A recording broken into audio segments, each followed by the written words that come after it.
There comes a time, not marked by clocks or calendars, but by the weight of silence, the wisdom of scars, and the stillness in the morning, when you no longer rush to be anything but yourself. You have walked the roads of strength and failure, of conquest and confusion.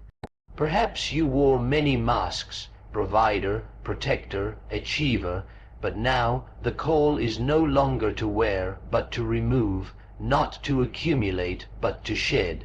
In this hour of your life, the world does not require more doing, it asks for your being. There comes a time in a man's life when the noise begins to fade, not because the world has grown quieter, but because he no longer feels compelled to listen to everything outside himself. In youth, the world demands action, conquest, identity. A man is measured by the steps he takes outward, building, proving, acquiring. He is praised for his strength, judged by his productivity, and expected to move faster, work harder, and become something recognizable to others. But aging introduces a quiet revolt. The outer world, once so alluring and urgent, begins to feel less real than the voice within. The process of aging, then, is not a descent but a turning inward, a psychological and spiritual maturation that many men never come to recognize. It is not decline, but individuation. Individuation is not self-improvement. It is not the pursuit of perfection or the correction of flaws. It is the gradual unfolding of the self that has always been there, buried beneath layers of expectation, ambition, and adaptation. For decades, a man may wear masks so convincingly that he forgets what lies beneath them, but the soul is patient. It waits through the decades, and in the second half of life, when ambition slows and mirrors begin to show the wear of time, the soul re-emerges, not with demands, but with questions. Who are you when you are no longer needed? Who are you when you stop performing? Who are you when silence replaces applause? These are not questions that trouble the young. They are the burdens and the blessings of the older man. For it is only in this latter stage that a man begins to distinguish between what he has done and who he truly is, and often the realization is humbling. The titles, the accolades, the wealth, none of them speak to the deeper essence of the man who earned them.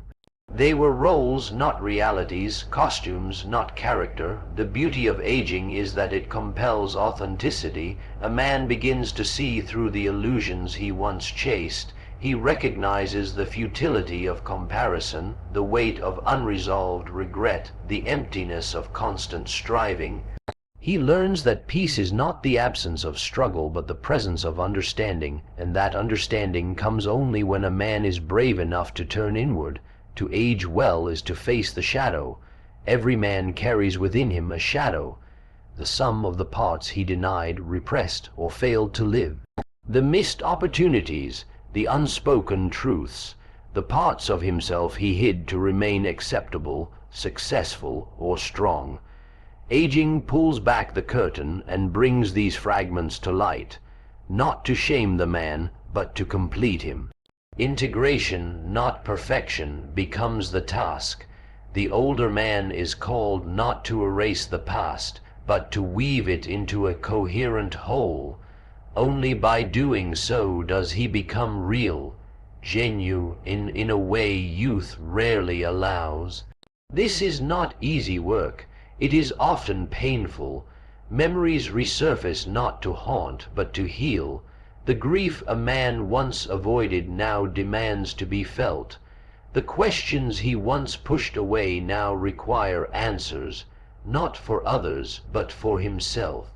But with this labor comes something youth cannot offer: depth, not information, not cleverness, not energy, but depth, an inner clarity that allows a man to see life as it is, not as he was told it should be.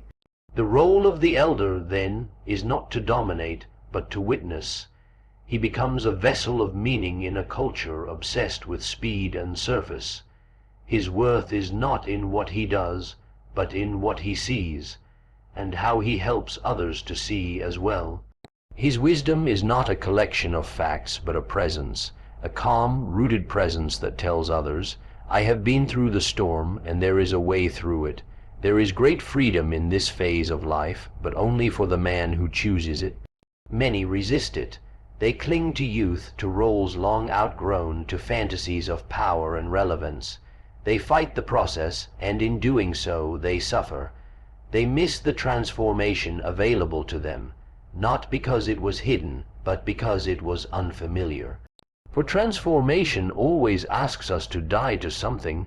In the case of aging, it is the ego that must die, the part of us that lived for approval, for image, for identity, but on the other side of that death is peace. Not the shallow peace of having no problems, but the deep peace of no longer being divided within. The man who has aged into himself no longer needs to impress. He no longer needs to explain. He sees the young man running and smiles, not in pity, but in understanding. He remembers the race and knows its value, but also its limits, and so he becomes a quiet anchor for others, a source of stillness in a noisy world. Aging, then, is not something to be feared or denied.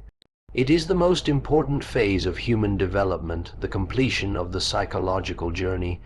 It is the final invitation to become who you were always meant to be, not by effort, but by surrender. Not by striving, but by acceptance.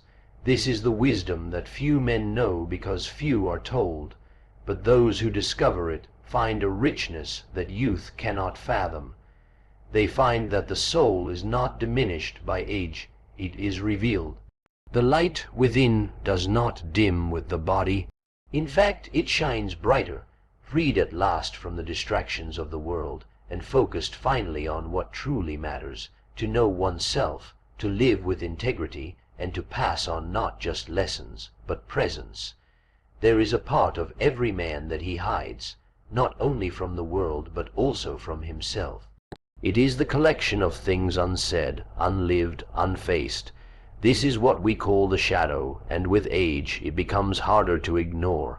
For much of life, a man can distract himself from it, through achievement, routine, or the pursuit of what others expect from him. But time has a way of stripping away distractions, leaving only what is essential, and when the noise of youth fades, the shadow often begins to speak.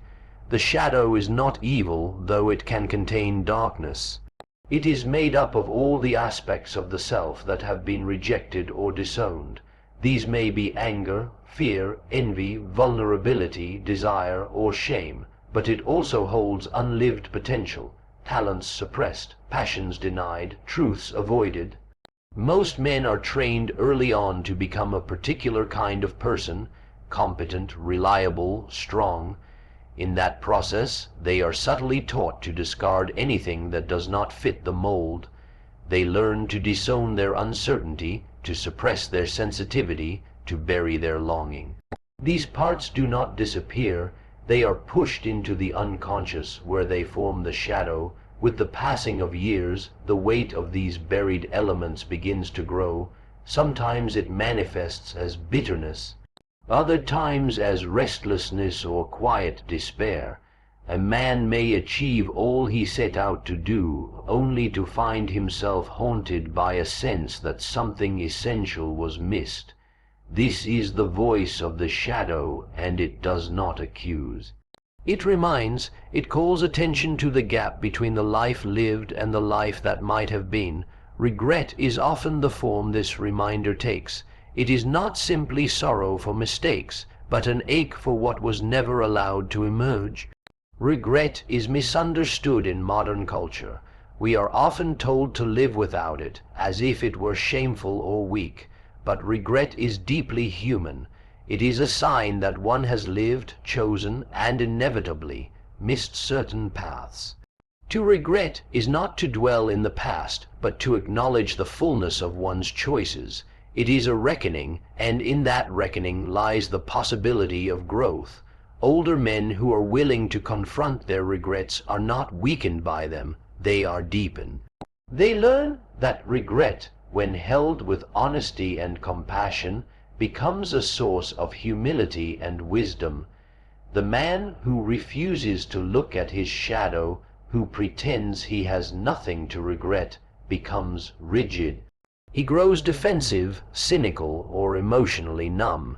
He protects the image he has built, fearing that if he questions any part of it, the whole thing might collapse.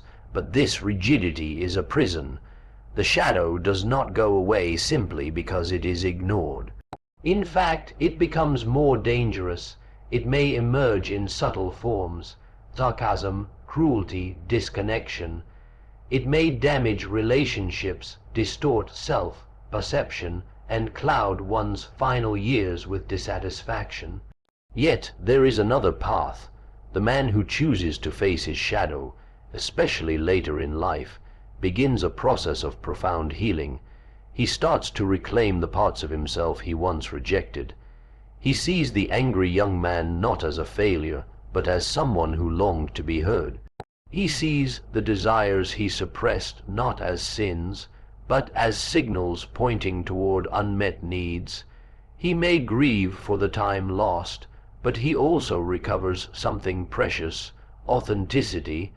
This process is not about correcting the past. It is about honoring the truth of one's experience. Regret teaches a man what mattered most to him, not in theory, but in the pain of its absence, and that pain, when accepted, becomes a teacher. It sharpens his insight. It softens his judgments. He begins to understand others more deeply because he understands himself. His advice carries weight not because of what he knows, but because of what he has felt. There is a certain quiet strength in the man who has met his shadow and lived to tell the tale. He is no longer at war with himself. He does not need to be perfect or to pretend. He has failed and forgiven. He has lost and learned. His dignity does not come from appearance, but from inner coherence. He does not fear vulnerability because he knows it is the birthplace of connection. He does not fear emotion because he has sat with sorrow and seen that it does not destroy, it refines. In a world that values certainty and control, the older man who embraces his shadow offers something rare: presence. He is not trying to impress or dominate. He is not ruled by his wounds, but he is not ashamed of them either. He has made peace with his contradictions. He no longer hides his humanity, and in doing so, he gives permission for others to do the same. Regret, when unacknowledged, can harden the soul, but when explored with honesty, it opens the heart. It teaches compassion, not only for others, but for the self. Many men spend decades striving to be good enough in the eyes of others, but in the final chapters, the deeper question arises: can I accept myself as I am, with all I have done and left undone? The shadow and regret are not enemies of the aging man. They are invitations, not to rewrite the past, but to write the ending differently, with clarity, with courage, with truth. They ask for no perfection, only presence. They ask that you do not look away, that you meet yourself fully, finally, without resistance. In doing so, you do not grow weaker, you grow whole. A man is not born complete. He is shaped, tested, broken, and reformed by time. In the early stages of life, he carries within him raw archetypal energy, wild, unrefined, and full of potential. These forces are not learned, they are inherited, buried deep in the psyche. Every man begins his journey with these symbols living inside him: the warrior, the lover, the magician, the king. At first, these archetypes express themselves in extremes. The young man charges into the world like the warrior, seeking to conquer, compete, and prove. The lover in him burns hot, overwhelmed by desire and emotion. The magician awakens as curiosity, intellect, and the need to understand and control. And the king, though still immature, emerges in flashes of leadership and longing for purpose. But these expressions are often unbalanced, incomplete. They are powerful but chaotic, necessary but not yet wise. As time passes, life becomes the crucible through which these archetypes are tested. The young warrior finds that strength without direction leads to destruction. He learns that not every battle is worth fighting, and that true power lies not in aggression, but in restraint. His victories may feel hollow if they are not rooted in values. Through failure, through loss, and through aging, the warrior begins to evolve. He becomes less reactive, more strategic. He understands the weight of responsibility, not just the thrill of dominance. In his maturity, he becomes the guardian, one who protects, not just attacks. He does not fight to prove himself, but to serve something greater. The lover, too, transforms. In youth, he is consumed by intensity, the thrill of romance, the hunger for beauty, the ache of longing. He seeks connection, but often loses himself in it. He may confuse pleasure for love, possession for intimacy. He may chase idealized versions of others without truly seeing them. But as the years unfold, heartbreak becomes his teacher. Disillusionment tempers his passion. He discovers that love is not only fire but also endurance. The mature lover does not burn out. He glows steadily. He cherishes rather than consumes. He listens more than he speaks. He does not chase emotion. He creates space for it to grow. Love becomes less about need and more about presence. The magician is awakened in adolescence, when the mind becomes aware of its own power. He is the seeker of truth, the analyst, the craftsman of knowledge. But in his early stages, the magician can become manipulative, using insight to deceive, hiding behind intellect to avoid emotion. He may become arrogant, mistaking cleverness for wisdom. With time, however, he learns that knowledge alone is empty without humility. Life humbles the magician through mistakes he could not think his way out of. Real transformation begins when he realizes that wisdom lies not in knowing, but in understanding. The mature magician is a guide, not a puppet master.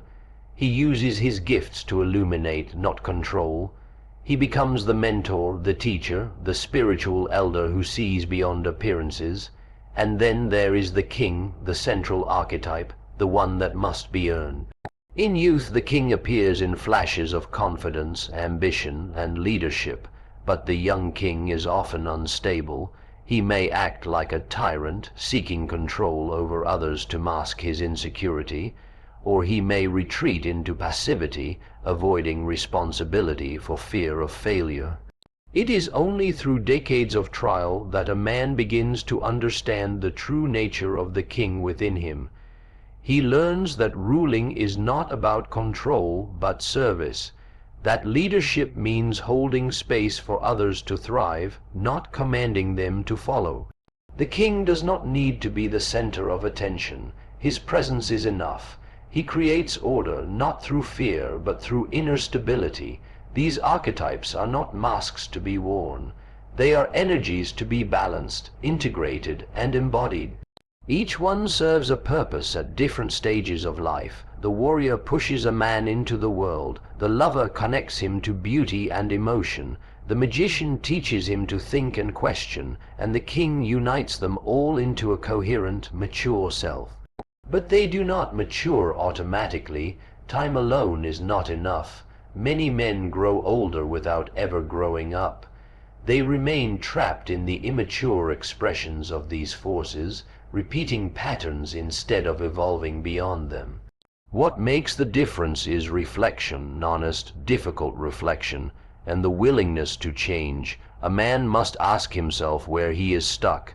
Has he become a bitter warrior, fighting everything and everyone? Has he become a disillusioned lover, closed off to intimacy? Has his magician turned cold, hiding behind facts and analysis? Has his king become absent, refusing to claim his authority and guide others? These are not easy questions, but they are necessary, because without this awareness, a man remains divided. He may achieve success, but feel hollow. He may appear strong, but feel lost.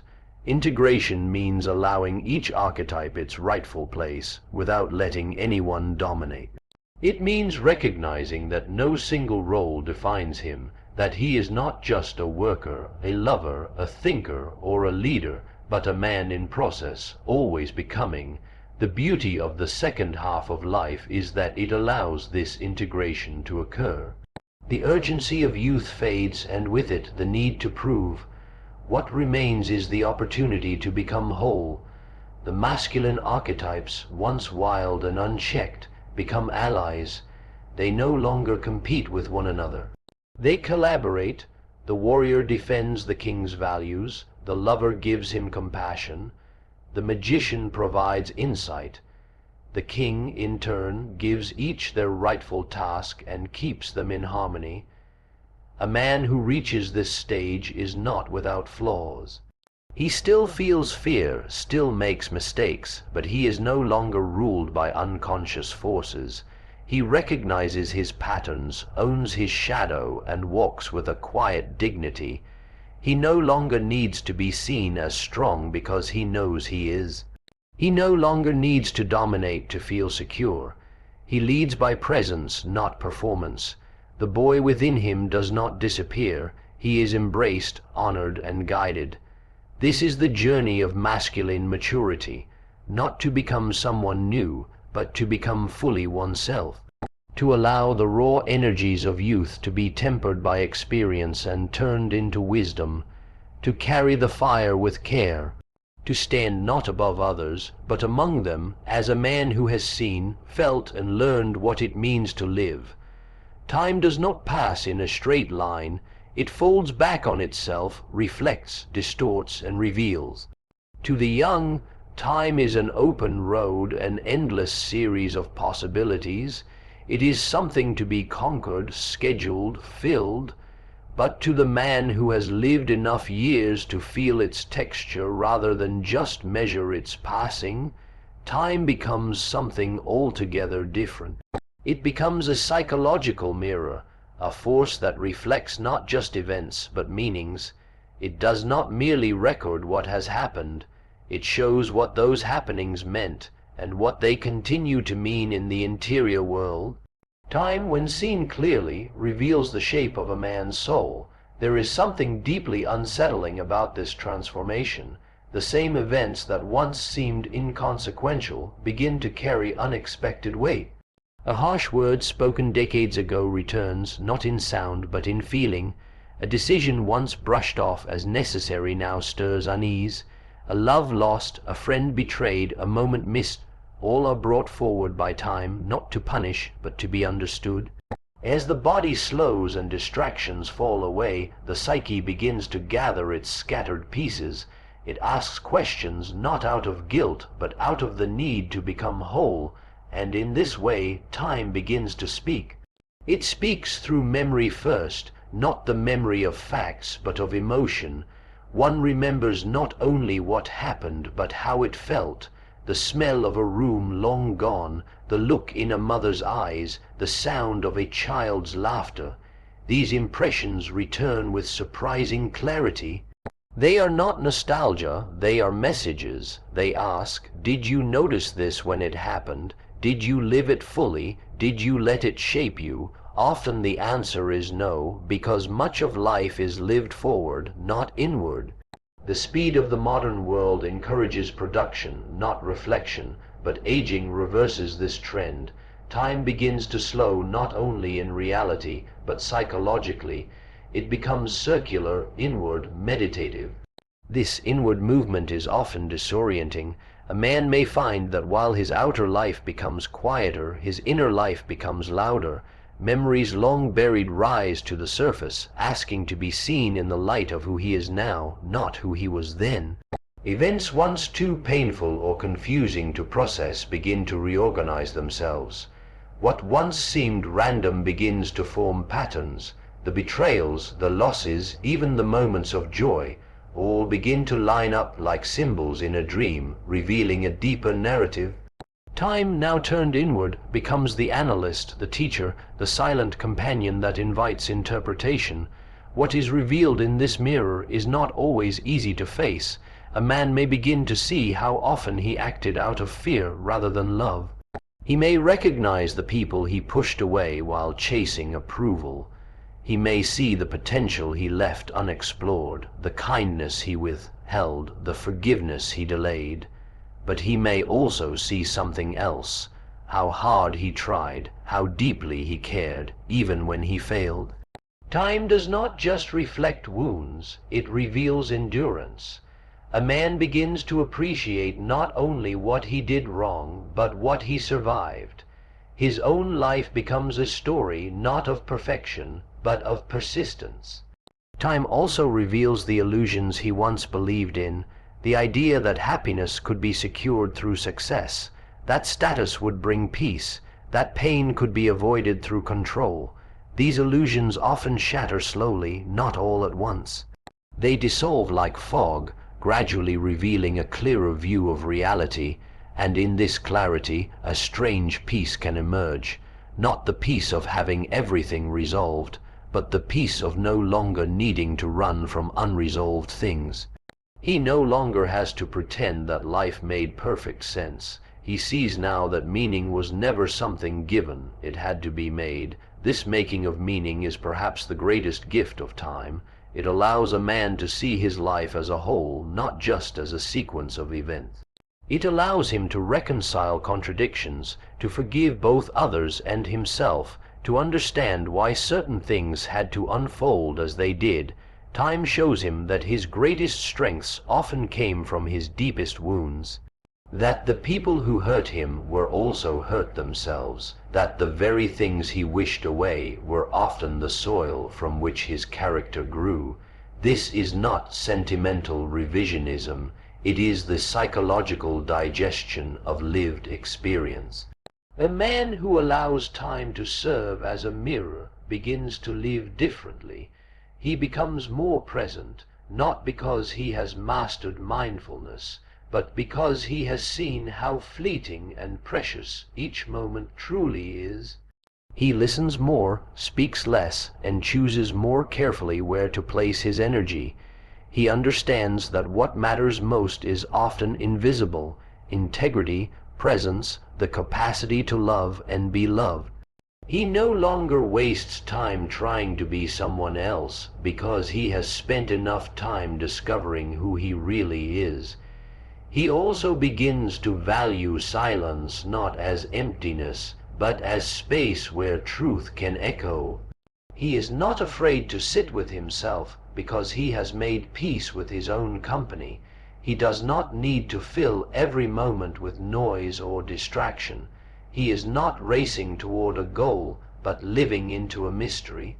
And this shift, subtle but profound, changes everything. Life becomes less about getting somewhere and more about being fully here. Time, then, is not an enemy, but an alchemist. It takes the raw materials of experience and, if allowed, turns them into understanding.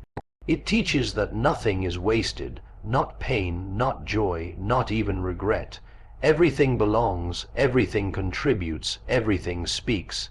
The mirror of time is not always flattering, but it is always honest. And in that honesty a man can find something he may not have known he was searching for all along, himself. There comes a time in a man's life when the measure of his existence is no longer defined by his accomplishments, possessions, or influence, but by the quiet and enduring question of what he will leave behind, not only in material form, but in the hearts and minds of those he has touched. The concept of legacy begins to shift from being about reputation to being about meaning, meaning that is not imposed from the outside, but discovered from within. Legacy is not only what others remember of a man, but what he remembers of himself. It is not carved in stone, but etched in the invisible bonds he formed with others, and the depth of understanding he brought to the life he lived. When a man is young, the drive toward legacy often begins with ambition. He imagines legacy as a monument, a structure of achievements, titles, and accolades that will speak his name after he is gone. He imagines himself leaving a mark on the world, something visible and impressive.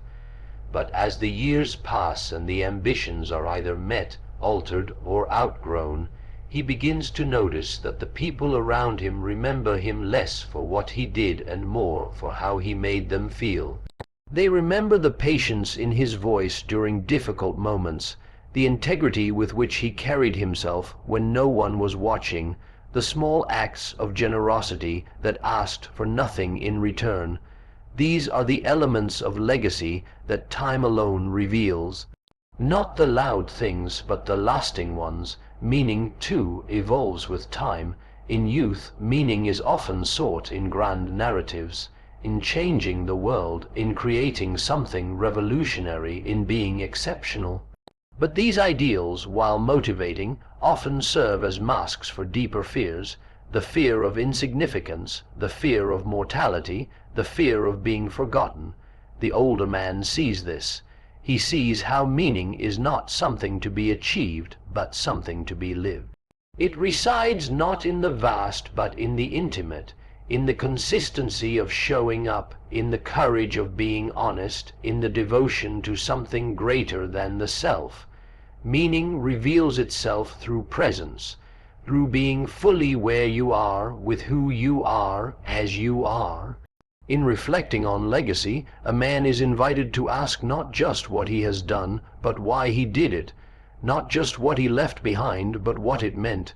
He might begin to realize that the business he built was less important than the principles it embodied, that the family he raised was not a reflection of control, but of care, that the friends he kept were not measured by quantity, but by the depth of trust. He may come to see that the moments that seemed small at the time, a conversation, an apology, a shared silence, were the very moments that defined him. Legacy is not the outer narrative told by others. It is the inner coherence a man carries when he knows he lived aligned with his truth. The search for meaning often becomes most vivid in the quiet years, when roles begin to fade and identity is less tethered to function, when he is no longer the provider, the protector, the professional. He is faced with a different kind of question: who am I when I am no longer what I do? It is here that meaning begins to show its deeper nature. It is no longer found in doing, but in being. It is found in the depth of attention one gives to each moment, in the kindness offered without condition, in the wisdom that arises not from intellect but from experience. There is a kind of moral and emotional weight to legacy that cannot be escaped. A man must reckon with the impact he has had on others, intentionally or not.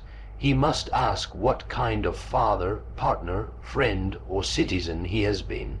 He must face the harm he caused, the forgiveness he withheld, the love he gave or failed to give. But this reckoning is not meant to be punitive. It is a call to integration. Legacy is shaped not by perfection, but by accountability. It is deepened by the willingness to make amends, to speak truths, to reconcile with the parts of life that were once left unresolved. It is shaped by humility, the understanding that one's influence is not always known, but always present. As a man ages, he may also begin to think not only of the legacy he leaves behind, but of the legacy he inherits.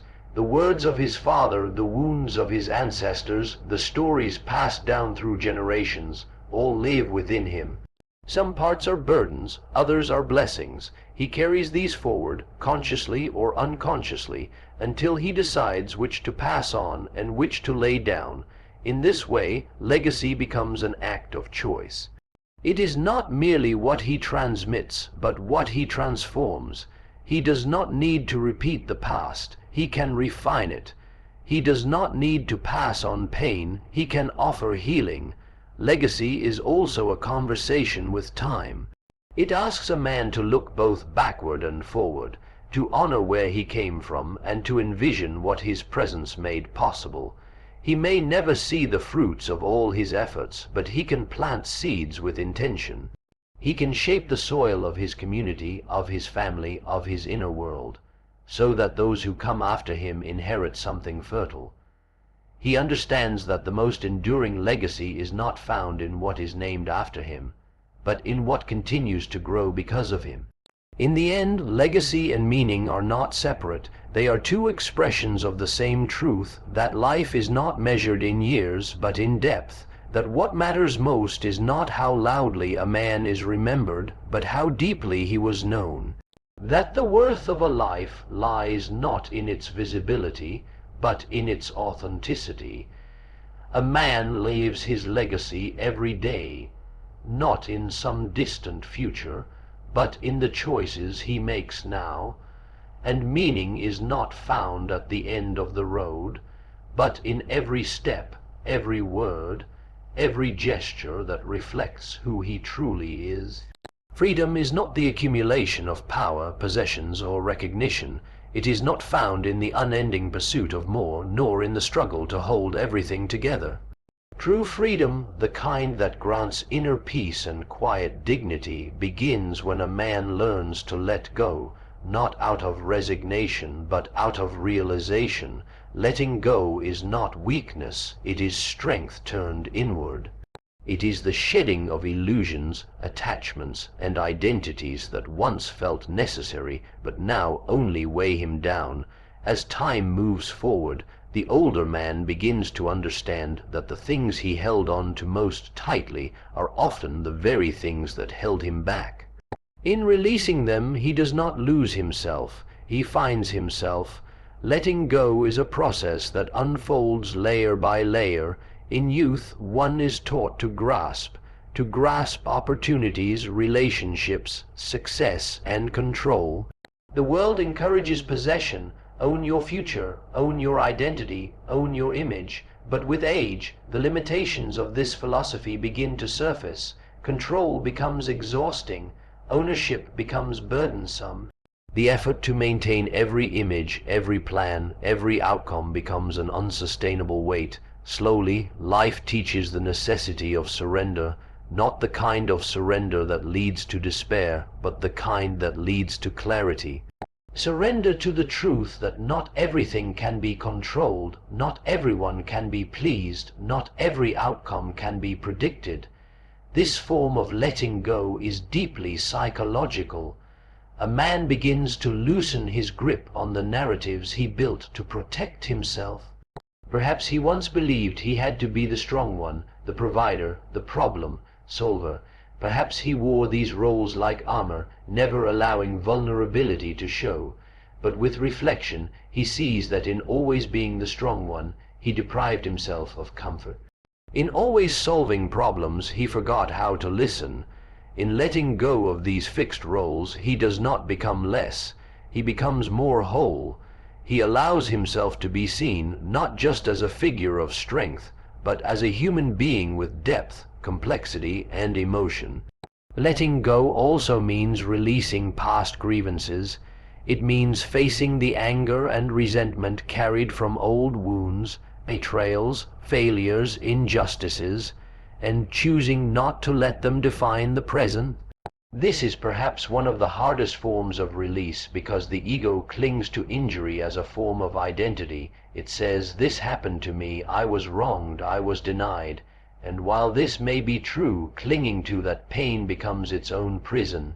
The older man comes to see that forgiveness is not approval of the wrong, but a refusal to be bound by it any longer. He forgives not to free others, but to free himself. He stops reliving the story. He closes the loop. There is also the letting go of the need for validation. In earlier years, a man might be driven by the desire to be admired, respected, envied. He may craft his life in service to a public image, feeding on the approval of others. But over time, he begins to question who he is when no one is watching. He learns to separate self-worth from applause. He realizes that true confidence is not visible, it is felt in the quiet spaces, when he is alone, honest, and at peace. The opinions of others lose their power, not because he becomes arrogant, but because he becomes grounded. He is no longer acting, he is being. Letting go extends to material things as well. The older man no longer believes that happiness lies in accumulation. He has had enough to know that what once brought excitement now brings maintenance. He begins to release what he no longer needs, not only things but desires. The desire for more, better, newer fades into the background. He finds joy in simplicity, a quiet morning, a meaningful conversation, a familiar place. What once seemed ordinary now feels sacred. He learns that freedom is not in what one has, but in what one no longer needs to chase. Perhaps most profoundly, letting go means coming to terms with mortality. In youth, death is abstract, something far off. But as the years pass, the reality of impermanence becomes more intimate. Friends pass, bodies change, time speeds up. But even this, too, can be a doorway to freedom. By accepting that everything ends, he begins to live more deeply. He stops postponing presence. He cherishes the now because he knows it cannot be repeated. Letting go of the illusion of permanence allows him to embrace what truly matters. It sharpens his focus, it softens his judgment, it brings grace to his relationships and honesty to his days. The man who learns to let go walks differently. He carries himself with a lightness that does not come from having avoided struggle, but from having moved through it. He does not speak as much of what he owns, but of what he has given. He no longer tries to control others, but understands them. He does not resist change, because he has learned that life is made of change. He watches the seasons pass and sees his own reflection in them, growing, fading, resting, returning. There is no panic in this. There is rhythm. He trusts the unfolding even when he does not understand it. Letting go is not passive. It requires awareness, courage, and intention. It asks a man to stand in front of his fears, fear of irrelevance, fear of loss, fear of the unknown, and greet them not with resistance, but with curiosity. What am I still holding on to? Why? Who would I be without this belief, this resentment, this title, this fear? These are the questions that begin to strip away what is unnecessary, revealing what is essential. And what remains after all the letting go is not emptiness, but authenticity. What remains is space, space for peace, for connection, for love that is not transactional, but unconditional. Freedom through letting go is not taught, it is discovered. It is earned through living, through watching what rises and what fades. It is the slow return to a self that was always there, hidden beneath the layers of striving and survival. It is not dramatic, but it is profound. The man who lets go finds that he does not need to escape his life to be free. He needs only to stop clinging to what was never truly his to hold. In that release, everything becomes clear, not perfect, but honest. Not controlled, but real, and in this honesty he finally breathes. Not as a man trying to become someone, but as a man who is simply, freely himself. There comes a point in a man's life when the conflict between who he truly is and who he has tried to appear as can no longer be ignored. Early in life, much energy is invested in constructing an identity that fits the expectations of society, family, culture, and peers. He learns to become what others value, the successful professional, the dependable provider, the charming friend, the man in control. This outer identity, shaped by external validation, serves a purpose. It provides structure, belonging, and direction.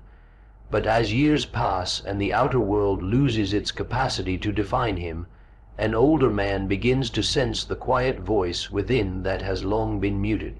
This voice is his inner authority. It speaks not in the language of performance or expectation, but of authenticity, conviction, and truth. The shift from outer identity to inner authority is not sudden. It is slow, often painful, and always liberating.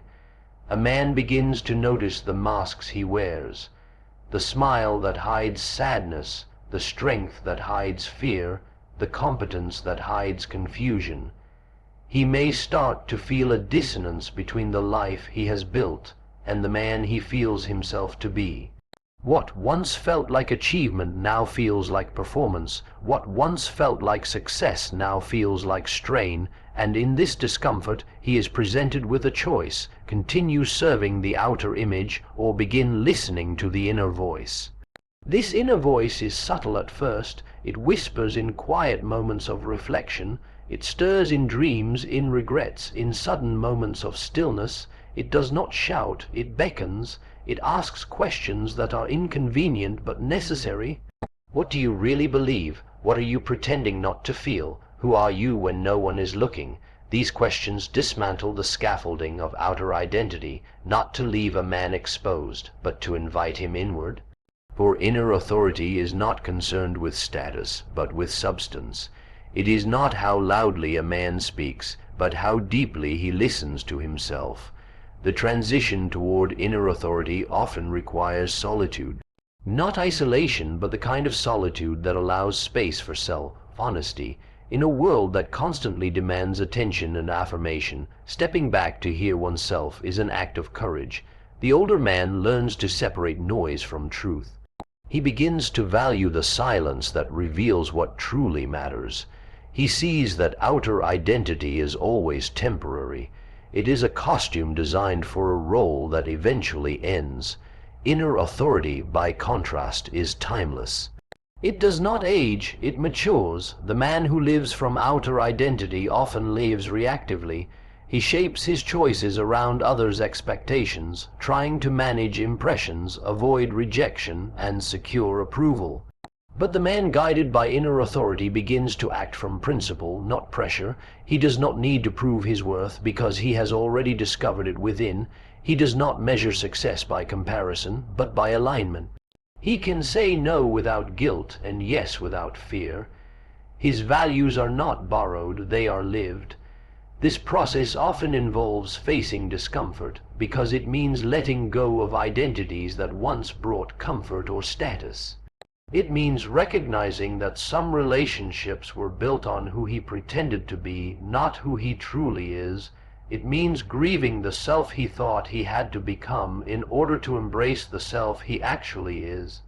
This grief is real, but it is also healing, because once he stops hiding from himself, he discovers a deeper freedom than he ever knew possible. He begins to live with integrity, not the kind that follows rules, but the kind that integrates all parts of him into one coherent whole. Inner authority also reshapes how he sees others. No longer needing validation, he becomes less judgmental. He no longer projects his insecurities onto those around him. He becomes more present, more open, more compassionate. He listens without needing to fix. He speaks without needing to dominate. He respects others' paths because he has learned to honor his own. This humility is not weakness. It is strength refined by wisdom. He no longer fears being misunderstood because he understands himself. He does not waste energy defending an image because he has nothing left to hide. Outer identity seeks stability in control. It builds plans, routines, and expectations to maintain the illusion of certainty. But life does not conform to those plans. Careers end, bodies age, people change, losses come. And in those moments of upheaval, the man who relies only on his outer identity feels lost. But the man anchored in inner authority finds resilience. He is not defined by what he does or what he owns, but by how he responds, how he remains, how he learns.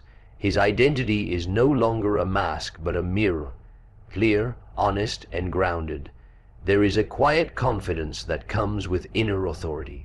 It does not seek the spotlight, but it cannot be ignored. It is not performative, but unmistakable. It shows in the way a man stands, the way he pauses before speaking, the way he carries silence without needing to fill it. It is not about having all the answers, but about being at peace with the questions.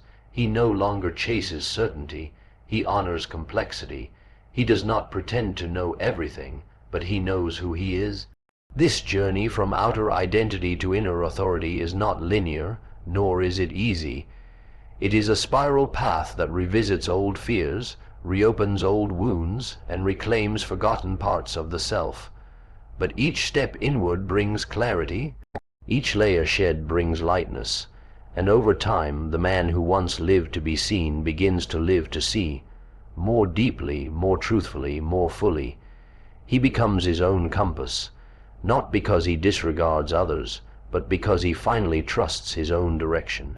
His life becomes an expression of his inner truth, not a performance of external roles. In that alignment, he finds a kind of peace that cannot be bought, borrowed, or faked. It is the peace of being whole, the peace of being real, the peace of finally, truly being himself.